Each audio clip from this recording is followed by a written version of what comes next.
جسے سونے کا چمچہ عطا ہوا ہے، جس کا نیک نامی پیچھا کرتی ہے، حتیٰ کہ اس کے دشمن بھی اس کی تعریف کرنے سے باز نہیں رہ سکتے۔ یہ سونے کا چمچہ اسے کس نے عطا کیا؟ کیوں آپ اور میں اس کی تعریف کرنے پر مجبور ہیں، حالانکہ وہ ہماری صف میں شامل نہیں، وہ ہمارا دوست نہیں، وہ کسی کا دوست نہیں۔ اس کی شخصیت میں کھونٹیاں ہی نہیں جن پر دوستی کی گٹھڑی ٹانگی جا سکتی ہے۔ اس میں وہ عوامی خصوصیتیں نہیں جو ہمیں ایک دوسرے کے قریب لاتی ہیں۔ اوصاف ہمیں ایک دوسرے کے قریب نہیں لاتے، کمزوریاں لاتی ہیں، بے بسیاں لاتی ہیں، محتاجیاں، کمظرفیاں، کچھ رویاں لاتی ہیں۔ اس حقیقت کو کون جھٹلا سکتا ہے؟ جو ہم میں سے نہ ہو اسے ہم کبھی معاف نہیں کرتے۔ پھر ہم سب، آپ اور میں، کیوں اسے معاف کیے بیٹھے ہیں؟ کیوں اس کی تعریف میں رطب اللسان ہے؟ شاید آپ اس کے جواز میں یہ کہیں، اس لیے کہ قدرت اللہ ایک نیک آدمی ہے۔ یقین جانیے میں بھی نیک آدمیوں کی عزت کرتا ہوں، انہیں احترام کی نظر سے دیکھتا ہوں، لیکن پتہ نہیں کیوں اگر وہ قریب آ جائیں تو گھبراہٹ سی ہوتی ہے، جی چاہتا ہے اٹھ کر چلا جاؤں، دور بھاگ جاؤں۔ پتہ نہیں کیوں مجھے خالص نیک آدمی سے عجیب سی بو آتی ہے۔ کوئی نیک آدمی آ جائے تو میں محسوس کرتا ہوں جیسے اس کا بند چلا کر کہہ رہا ہو، ہٹ جاؤ، بچ جاؤ، نیک آدمی آ رہا ہے۔ پتہ نہیں نیکی کی یہ خصوصیت ازلی ہے یا رسمی۔ بہر صورت نیک آدمی سے بو آتی ہے، بدبو نہیں، خالی بو۔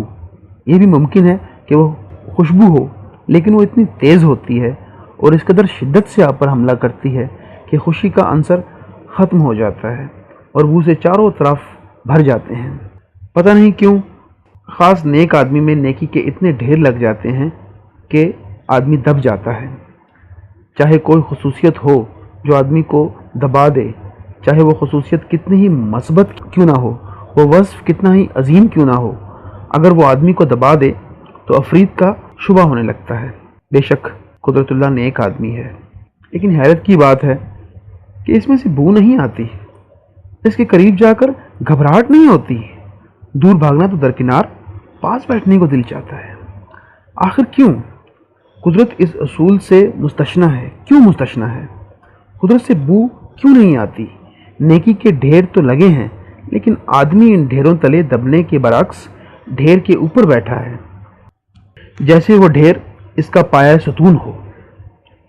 قدرت اللہ ہماری صف میں نہیں کھڑا، وہ ہمارے مشاغل نہیں اپناتا، وہ اپنی 1.5 اینٹ کی مسجد میں بیٹھا ہے۔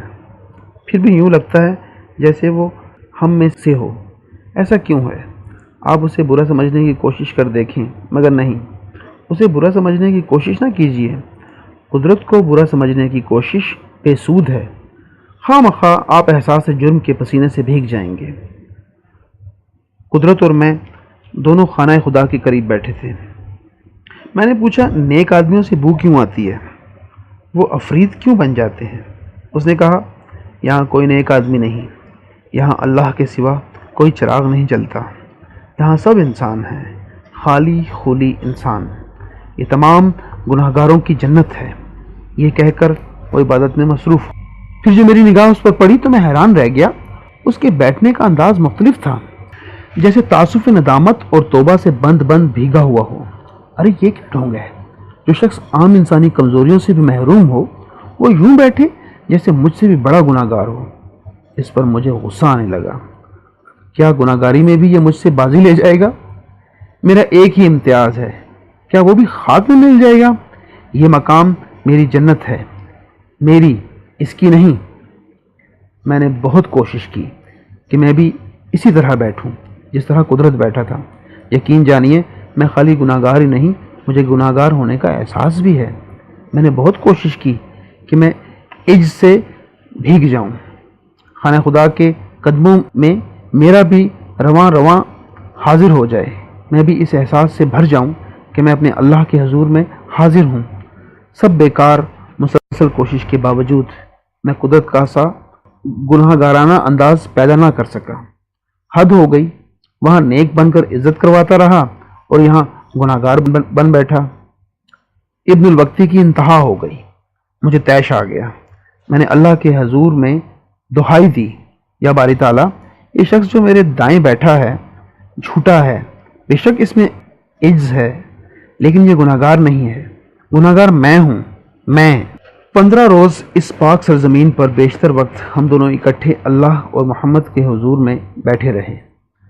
15 روز وہ شہاب نہیں تھا، وہ اہلکار نہیں تھا، دانشور اور ادیب کیا ہوتا، پڑھا لکھا ہی نہیں تھا، باپ نہیں تھا، شوہر نہیں تھا، صرف انسان تھا۔ ایسا انسان جو احساس گناہ سے بھیگا ہوا ہو، جیسے ابھی ابھی دانہ گندم کھانے کے بعد بہشت سے زمین پر پھینک دیا گیا ہو، اور اللہ اور اس کے رسول کے حضور آہوزاری کرنے کے سوا اسے کوئی کام نہ ہو۔ ان 15 دنوں میں مجھ سے بھی زیادہ بوڑھا ہو گیا تھا، اسے انجائنا کے کئی ایک دورے پڑ چکے تھے، وہ چلتے ہوئے لڑکھڑاتا تھا۔ اس کے باوجود روز رات کے 2:30-3 بجے وہ مجھے جگا دیتا، چلو مسجد جانے کا وقت ہو گیا۔ مسجد نبی کے دروازے رات 9 بجے بند ہو جاتے ہیں اور صبح 3-3:30 بجے کھلتے ہیں۔ جب باب جبریل کھلتا تو قدرت لڑکھڑاتا ہوا دھکے کھاتا اندر داخل ہوتا۔ میں دھکے دیتا بھی تھا، وہ صرف کھاتا تھا۔ اس لڑکھڑاتے ہوئے نحیف و نزار بڈھے کو دیکھ کر میرے دل میں ترس پیدا ہو جاتا۔ سبز جالی کے قریب وہ ایک جگہ نفل پڑھتا، دوسری جگہ دعا پڑھتا اور پھر فاتحانہ انداز میں مجھ سے کہتا، چلو اب مسجد میں چلیں۔ یہیں کیوں نہ بیٹھیں؟ میں نے پہلی مرتبہ کہا۔ نہیں، وہ بولا، دوسروں کو بھی موقع دینا چاہیے۔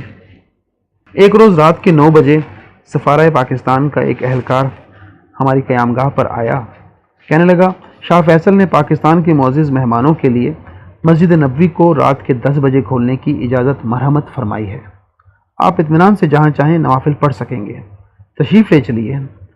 قدرت پر ایک عجیب سی گھبراہٹ طاری ہو گئی۔ اس نے معذرت کی، کہنے لگا، آپ کا بہت بہت شکریہ، لیکن میری طبیعت اچھی نہیں ہے۔ اس رات 3 بجے اس کی طبیعت حسب معمول اچھی تھی اور وہ باب جبرائیل سے داخل ہوتے ہوئے دھکے کھا رہا تھا، لڑکھڑا رہا تھا۔ ظاہر تھا کہ اسے گوارا نہ تھا کہ باب جبرائیل سے آستانہ مبارک میں کسی خصوصی حیثیت سے داخل ہو۔ آستانہ مبارک میں دھکے کھاتے ہوئے، لڑکھڑاتے ہوئے، نحیف و نزار عام انسان کی حیثیت سے داخل ہونا، یہی اس کی معراج تھا۔ آپ ہی فیصلہ کیجئے، کیا ان تفصیلات سے قدرت اللہ کی شخصیت کی گتھی سلجھتی ہے؟ انسانی کوتاہیوں کی طرف دیکھو تو وہ ہم سے الگ ہے، بلندیوں کی طرف دیکھو تو وہ انسان ہے، لیکن سرزمین حجاز کی یہ باتیں تو ایک الگ موضوع ہے، جنہیں شاید میں کبھی ایک الگ مضمون میں پیش کر سکوں۔ قدرت اللہ وہ اونٹ ہے جس کی کوئی کل سیدھی نہیں، اس کے باوجود ہم اسے متبرک سمجھتے ہیں۔ اس بات میں یقیناً آپ مجھ سے متفق ہوں گے کہ ہر انسان کا جی چاہتا ہے کہ دوسروں کو نصیحت کرے۔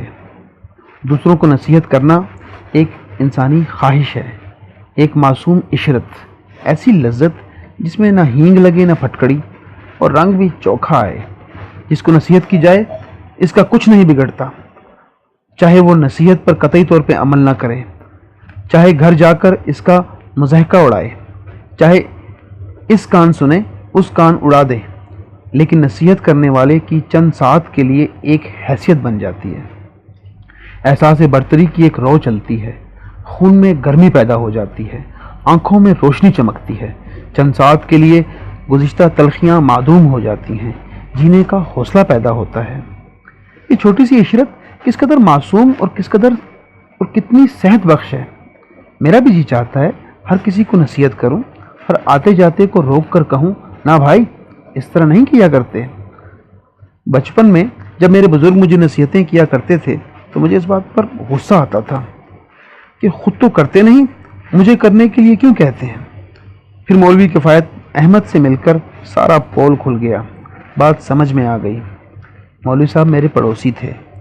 جب وہ اپنی بیوی سے جملہ محلے والوں کی خامیوں پر تفصیلی تبصرہ کرنے سے اکتا جاتے تو میرے پاس آ بیٹھتے اور مجھے سمجھاتے کہ دوسروں کی غیبت کرنا اللہ تعالیٰ کو سخت ناپسند ہے۔ اگر آپ چند ساعت کے لیے اجلے کپڑے پہن کر میرے لوگوں کو صفائی کی تلقین کریں تو یہ ایک معصوم سی لذت ہے۔ قدرت اللہ اس انسانی لذت سے سراسر منکر ہے۔ وہ کبھی آپ کو نصیحت نہیں کرے گا، اس نے کبھی کوئی ایسی بات نہیں کی جسے ظاہر ہو کہ وہ دوسروں کی طرح میلا نہیں۔ وہ کبھی اجلے کپڑے پہن کر آپ کے پاس نہیں بیٹھے گا۔ اس نے کبھی کسی کو یہ احساس نہیں ہونے دیا کہ آپ جو کچھ کر رہے ہیں وہ نامناسب ہے۔ آپ اس کے پاس بیٹھ کر شراب پئیں، وہ آپ کو کبھی نہیں ٹوکے گا، بلکہ وہ آپ کے اس فعل کو چنداں اہمیت ہی نہ دے گا جیسے آپ شراب نہیں بلکہ شربت پی رہے ہیں۔ آپ اس کی موجودگی میں کفر و الحاد کی باتیں چھیڑ دیں، چپ چاپ بیٹھا سنتا رہے گا، اور نماز کے وقت باتھ روم کا بہانہ کر کے خلوص اور خشوع سے سجدہ ادا کرنے کے بعد واپس آ کر اسی توجہ سے آپ کی باتیں سننے لگے گا۔ اگر کفر و الحاد کی باتوں میں گستاخی کا عنصر ناقابل برداشت ہو جائے تو بڑی چابک دستی سے موضوع بدل دے گا، اور آپ کو یہ احساس بھی نہ ہوگا کہ موضوع بدلا نہیں بلکہ بدل دیا گیا ہے۔ ہاں، ایک مرتبہ قدرت اللہ نے مجھے نصیحت کی تھی۔ اس کے قوائف بھی کافی سبق آموز ہیں۔ اس نصیحت کو حاصل کرنے کے لیے مجھے گھنٹوں محنت کرنی پڑی، جیسے کہ ایک بوند کی امید میں سوکھے ہوئے لیموں کو دبا دبا کر انگلیاں تھک جاتی ہیں۔ ہم دونوں مسجد نبوی میں بیٹھے تھے۔ مسجد نبوی میں وہ ہمارا آخری دن تھا۔ میں نے کہا، اس مقدس زمین سے کچھ لے کر جانا چاہیے۔ اچھا؟ وہ بولا، ایسی چیز جو زندگی بھر ساتھ رہے۔ ہاں، وہ بولا، زندگی بھر ساتھ رہے۔ کیا حرج ہے؟ اس نے جواب دیا۔ کیا لے کر جاؤں؟ کیا لے جانا چاہتے ہیں آپ؟ کوئی ایسی چیز جسے میں نبھا سکوں۔ ہاں، یہ تو ہے، صوم و صلات نہیں لے جا سکتا۔ کیوں؟ مجھ سے نبھے گا نہیں۔ اچھا، مشکل ہے، بے قاعدہ آدمی کے لیے مشکل ہے۔ ہاں، بے قاعدہ آدمی کے لیے مشکل ہے۔ کوئی کردار کی بات ہو۔ ہاں، کردار کی بات ہو۔ کردار کی بات سب سے بڑی سنت نہیں کیا؟ ہاں، سب سے بڑی سنت ہے۔ مثلاً کیا ہو؟ میں نے پوچھا۔ کیا ہو؟ وہ سوچ میں پڑ گیا۔ کیا ہو سکتا ہے؟ مثلاً یہ کہ دل میں کسی کے بارے میں میل نہ آنے دوں۔ کیا ایسا ہو؟ کیوں؟ کیا خیال ہے؟ ہاں، کچھ ایسا ہو، وہ بولا، کوئی واضح بات ہو جس کے خد و خال واضح ہوں۔ وہ بولا، ایک بات سمجھ میں آتی ہے۔ وہ کیا؟ اگر آپ پسند کریں تو۔ ہے کیا؟ میں نے پوچھا۔ یہ کہ دوسروں سے خوش نہ رہ سکا تو کم از کم کسی سے ناخوش نہ رہوں گا۔ دفعتاً مجھے خیال آیا کہ یہی تو قدرت اللہ کے کردار کی سب سے بڑی خصوصیت ہے۔ وہ ہر شخص سے خوش رہتا ہے۔ میں نے کبھی نہیں دیکھا کہ وہ کسی سے ناخوش ہو۔ قدرت اللہ کی محبت کے قوائف انوکھے ہیں۔ ویسے تو بظاہر ہر شخص کی محبت کے قوائف انوکھے ہوتے ہیں۔ کوئی محبوبہ کو فرشتوں کی سی پاکیزگی بخش کر اپنے آپ پر حرام کر لیتا ہے اور بقیہ زندگی آہیں بھرنے اور غم کھانے کی لذت کے لیے وقف کر دیتا ہے۔ کوئی محبوبہ کو بیوہ کی حیثیت عطا کر کے روز دل پر تازہ چوٹ کھانے کا سامان پیدا کرتا ہے۔ کوئی پھول کی خوشبو سے مستی اخذ کرتا ہے۔ کوئی پتیاں نوچنے کی لذت اپنا لیتا ہے۔ کوئی کلی کلی رس چوستا ہے۔ لیکن یہ دلچسپ قوائف محبت کے نہیں بلکہ جنس کی آمیزش سے پیدا ہوتے ہیں۔ محبت بذات خود پھیلے ہوئے ساکن سمندر کی طرح ہماگیر جذبہ ہے۔ جب محبت میں جنس کا خمیر اٹھتا ہے تو طوفان چلتے ہیں، چھینٹے اڑتے ہیں، جھاگ پیدا ہوتا ہے۔ یوں محبت کے قوائف مرتب ہوتے ہیں۔ قدرت ایک ازلی محبوب ہے۔ یہ شمع پروانوں کو دعوت دینے کے لیے جلتی ہے۔ پروانے اکٹھا ہو جائیں تو اس کی تمام تر توجہ اس بات پر مرکوز ہو جاتی ہے کہ شعلے کی آگ کو جذب کر کے معدوم کر دے تاکہ صرف روشنی ہی روشنی باقی رہ جائے۔ ٹھنڈی روشنی جو جلاتی نہیں بلکہ منور کر دیتی ہے۔ شعلے کی آگ کو نور میں بدلنے کے عمل میں قدرت اذیت کے جن مراحل سے گزرتا ہے انہیں بیان کرنا میرے بس کی بات نہیں۔ قدرت اللہ ایک ایسا انوکھا تپسوی ہے جس کی اپنی خواہش ہے کہ کوئی راج نرتکی اس کے گیان دھیان کو توڑنے کے لیے اس کے گرد ہروے کا ناچ ناچ کر ہار جائے اور پھر دھیان توڑنے والی تپسوی کے چرنوں میں خود دھیان لگا کر بیٹھ جائے اور بالآخر تپسوی سے بے نیاز ہو جائے۔ اس لحاظ سے قدرت اللہ ایک عطیہ چار ہے جو ازلی خواہش سے بے نیاز ہونے کے لیے عورت کو استعمال میں لاتا ہے، جو تن کی آگ کو نور میں بدلنے کے لیے انسانی شعلے کو قرب کی دعوت دیتا ہے۔ وہ ایک انوکھا فنکار ہے جو آگ کو آگ سے بجھاتا ہے، ڈوبنے سے بچنے کے لیے پانی میں چھلانگ لگا دیتا ہے۔ میں نے ان آنکھوں سے اسے گیان دھیان میں سرشار بدھ بنے دیکھا ہے۔ میں نے راج نرتکیوں کو اس کے گرد ہروے کا ناچ ناچتے دیکھا ہے۔ ایسی راج نرتکیاں جن کے ایک آسن کا متحمل ہونا بعد قیاس معلوم ہوتا تھا۔ آگ کو نور میں بدلنے کی جان کا جدوجہد میں نے اسے ساحل کی تپتی ریت پر مگرمچھ کی طرح تڑپتے دیکھا ہے۔ بیشتر راج نرتکیاں ہار کر انا کے بندھن سے آزاد ہو گئیں اور فریضہ حج ادا کر کے زندگی کے پرسکون حجروں میں سما گئیں۔ ایسی بھی تھیں جو اپنی ہار کو برداشت نہ کر سکیں اور مایوسی میں خواب آور گولیوں کے سہارے کی طرف بڑھیں۔ میری آخری دلیل بظاہر بےحد بودھی ہے۔ یہ دلیل دوسروں کے بیانات پر مبنی ہے۔ یہ بیانات عقل و ادراک سے عاری معلوم ہوتے ہیں، لیکن میں یہ تسلیم کرنے پر مجبور ہوں کہ ان سری بے مقصد بیانات نے مجھے بےحد متاثر کیا ہے، اگرچہ اب بھی کبھی کبھار بیٹھے بٹھائے مجھے یہ بیانات مضحکہ خیز معلوم ہونے لگتے ہیں۔ یہ 1958 کی بات ہے جب قدرت اللہ نے مجھ سے ملنا شروع کیا اور ہم تقریباً روز ملتے تھے۔ ان دنوں میں کراچی میں ناظم آباد میں مقیم تھا۔ 2 روز کے لیے میرے ہاں ایک مہمان آ ٹھہرے۔ یہ صاحب شور کوٹ کے کسی بزرگ کے بڑے قائل تھے، بات بات پر ان کا تذکرہ چھیڑ دیتے۔ انہوں نے مجھے مجبور کیا کہ میں شور کوٹ کے بزرگ کو خط لکھوں اور دعا کے لیے درخواست کروں۔ جان چھڑانے کے لیے میں نے ایک مختصر سا روکھا سا خط لکھ دیا۔ چند روز بعد ان کا جواب موصول ہوا۔ لکھا تھا، آپ جن صاحب سے آج کل مل رہے ہیں انہیں ہمارا سلام کہیے۔ یہ شخص مدینے کا خاص غلام ہے۔ یہ شخص دنیا بھی لوٹ کر لے گیا اور دین بھی۔ اس خط کو پڑھ کر میں حیران رہ گیا۔ کیا وہ قدرت اللہ کی بات کر رہے تھے؟ دین کا تو مجھے علم نہ تھا، لیکن جو دنیا قدرت میں لوٹی تھی اس سے میں خاصا واقف تھا۔ ان دنوں قدرت اللہ صدر کا سیکرٹری تھا۔ وہ اپنے دفتر میں یوں داخل ہوا کرتا تھا جیسے جونیئر کلرک جو لیٹ آیا ہو اور ڈرتا ہو کوئی اسے دیکھ نہ لے۔ اس کی افسری برائے نام معلوم ہوتی تھی۔ وہ خود جیسے اپنی افسری پر معذرت خواہ تھا۔ جب پہلی مرتبہ میں نے قدرت اللہ کو فون کرتے دیکھا تو مجھے لالا رام لال یاد آ گئے۔ لالا رام لال ہمارے ہیڈ ماسٹر تھے۔ جب کبھی لالا جی کو کسی افسر کا ٹیلی فون آتا تو لالا جی لپک کر پگڑی اٹھاتے، اسے سر پر رکھ کے ننگے پاؤں کھڑے ہو جاتے اور فون پر کہتے، جی مہاراج، میں لالا رام لال بول رہا ہوں مہاراج۔ اگرچہ بظاہر قدرت پوری طرح سے سوٹ بوٹ میں ملبوس تھا، لیکن انداز سے ظاہر ہو رہا تھا اس کے پاؤں ننگے ہیں، سر پر بھاری پگڑی رکھی ہوئی ہے اور وہ باادب کھڑا کہہ رہا ہے، جی مہاراج، میں لالا رام لال بول رہا ہوں۔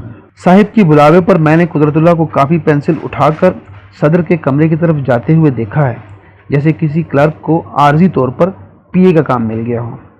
یہ حال تھا قدرت اللہ کی افسری کا۔ حقیقت یہ ہے کہ اس کی شخصیت میں حکومت یا افسری کا کوئی عنصر ہی نہیں تھا۔ نفسیاتی تحقیق کے ادارے میں جہاں میں کام کیا کرتا تھا، امیدواروں کی تجزیاتی رپورٹ میں ایک خانہ ہوتا تھا جس میں لکھا ہوتا تھا، کیا امیدوار میں افسر بننے کی صلاحیت ہے؟ افسر بننے کی صلاحیت کے قوائف کیا تھے؟ 1. احساس نہ ہو، 2. شدت نہ ہو، 3.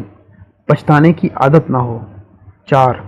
طبیعت میں ادبی یا فنکارانہ رنگ نہ ہو، 5. اپنے آپ کو کمتر نہ سمجھے، 6. فوری فیصلہ کر سکے چاہے غلط ہو، 7. اس بات پر یقین رکھتا ہو کہ جو میں کرتا ہوں درست ہے، 8. حکومت کی بو ہو، 9. رحم یا ترس کے جذبے سے پاک ہو، 10. انصاف کے بجائے ایڈمنسٹریشن کی لگن ہو۔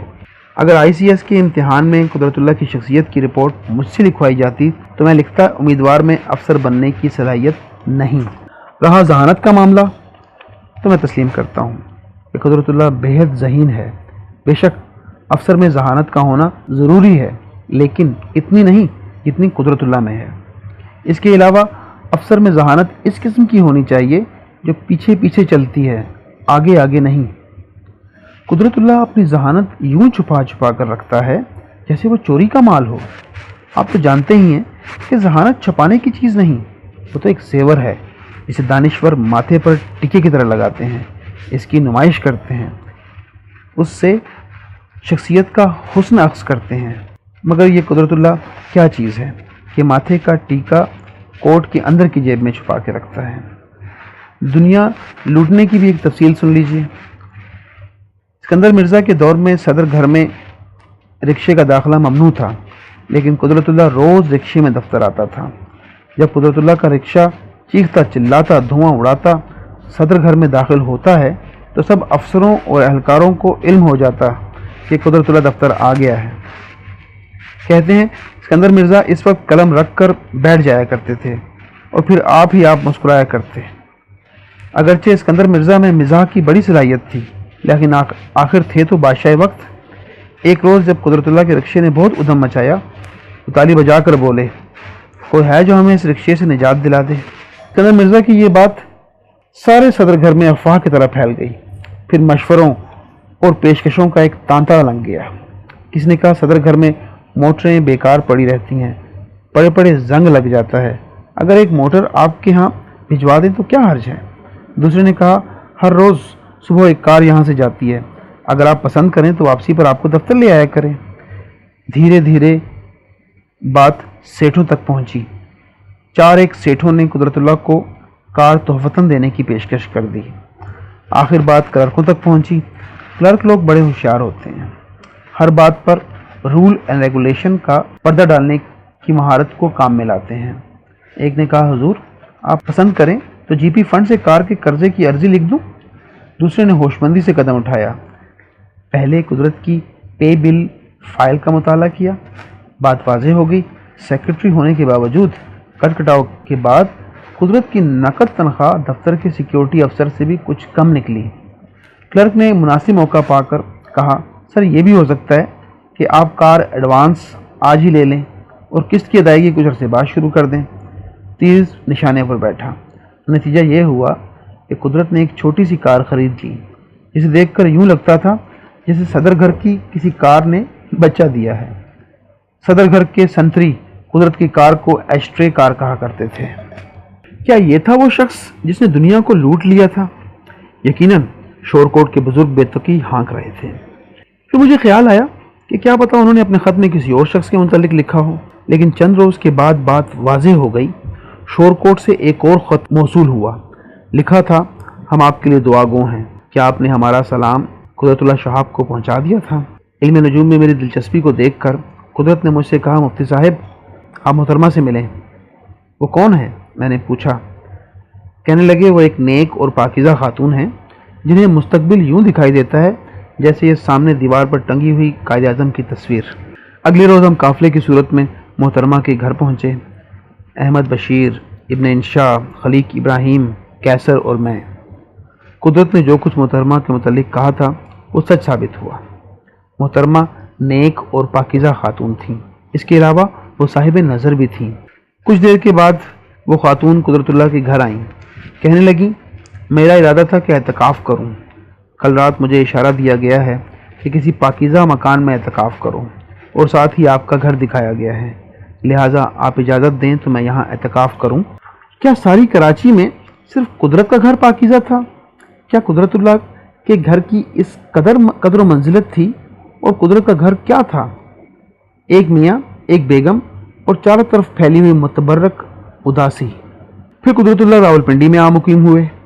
ایک روز قدرت اللہ کے نام ایک خط موصول ہوا۔ یہ خط خوشاب کے ایک شب بیدار ایڈوکیٹ ملک صاحب کا تھا۔ لکھا تھا میں آپ سے واقف نہیں ہوں، میں نے سنا تھا کہ آپ کے ہاں کوئی بچہ نہیں، لہٰذا ہر روز تہجد کی نماز پڑھ کر میں آپ کے لیے دعا مانگا کرتا تھا۔ کل رات چند ساعت کے لیے ایک بچہ میری گود میں ڈال دیا گیا اور مجھ سے کہا گیا کہ قدرت اللہ کو خوشخبری دے دو کہ اللہ تعالیٰ کے فضل و کرم سے ان کے ہاں بچہ ہوگا۔ ایک سال کے بعد قدرت اللہ کے گھر بچہ تولد ہوا، حالانکہ ڈاکٹری اصول کے مطابق خونی نامناسبت کی وجہ سے بچہ پیدا ہونے کا امکان بعد از قیاس تھا۔ لندن کے اس ڈاکٹر کا بیان ہے جس نے بچے کی ولادت کے لیے آپریشن کیا تھا کہ میں مذہبی آدمی نہیں ہوں، مشکل کے وقت مجھے خدا کی طرف رجوع کرنے کا خیال کبھی نہیں آیا تھا۔ معجزہ میرے لیے ایک بے معنی لفظ ہے، چونکہ میں حقائق کی دنیا میں رہنے کا عادی ہوں دعا کے مفہوم سے میں آشنا نہیں۔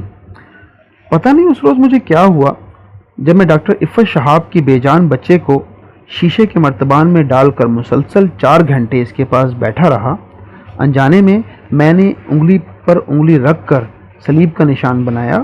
میرے دل کی گہرائیوں سے ایک انسنی انجانی آواز ابھری، یا خدا اس بچے کو زندگی دے۔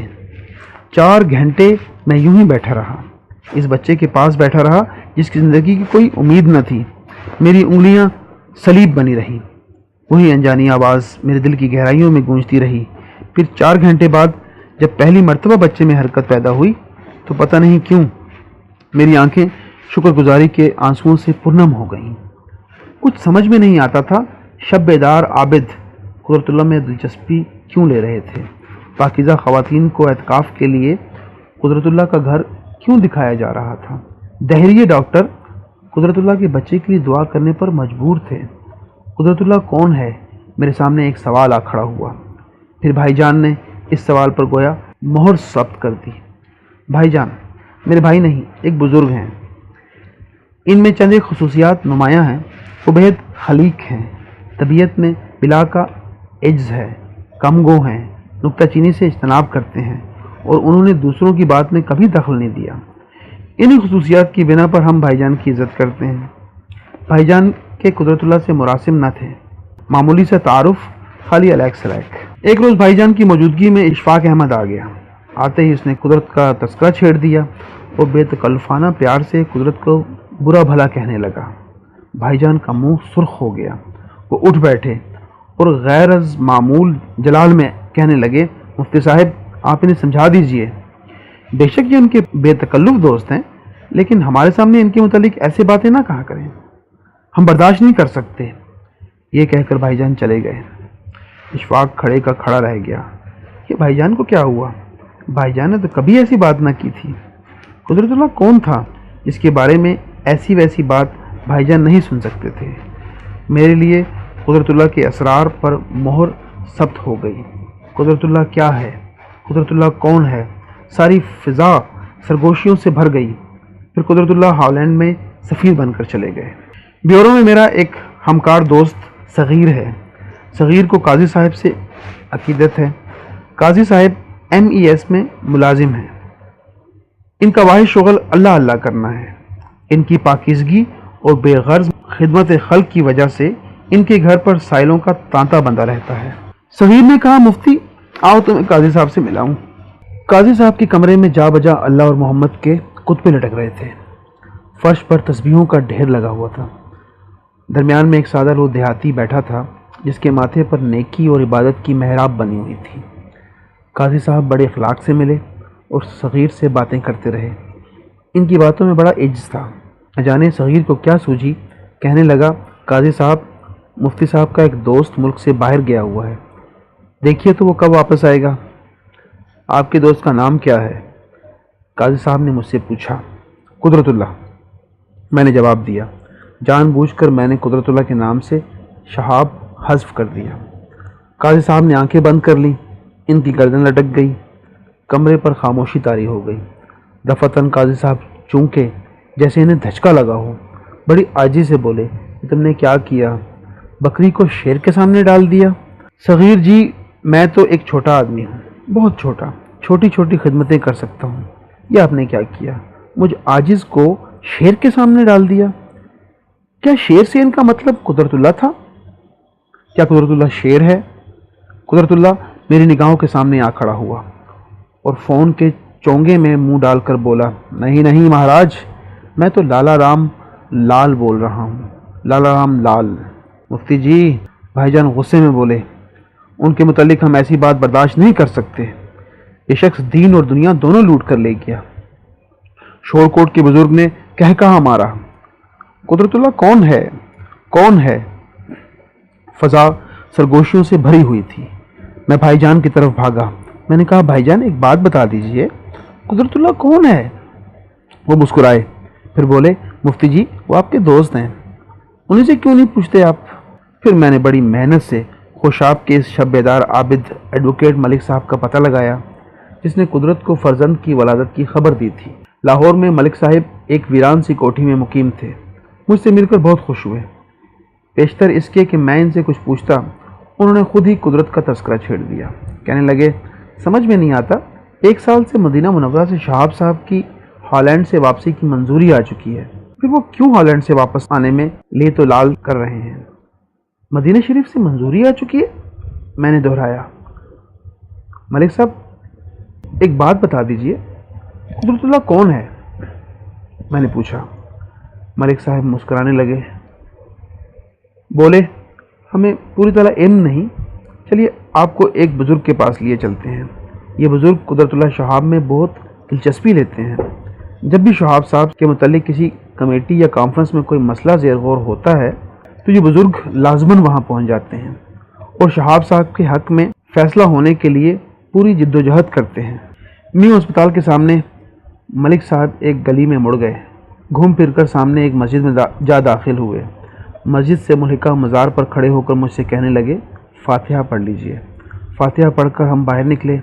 یہ اپنے وقت کے بہت بڑے بزرگ ہیں، ملک صاحب نے کہا۔ جب داتا صاحب لاہور میں داخل ہو رہے تھے تو ان کا جنازہ جا رہا تھا۔ جب بھی لاہور آئیں یہاں حاضری دیا کیجیے۔ ارے تو یہ تھے وہ بزرگ؟ میں حیران رہ گیا۔ لیکن یہ سب باتیں بیکار ہیں، یہ سب دلائل بودے ہیں، میں خواہ مخواہ آپ کا وقت ضائع کر رہا ہوں۔ اب مجھے علم ہوا ہے کہ بات کہنا اور چیز ہے اور بات کا پہنچنا اور چیز ہے۔ ضروری نہیں کہ کہنے سے بات کھل بھی جائے، ہم صرف بات کہہ سکتے ہیں، بات کھولنا ہمارے بس کی بات نہیں۔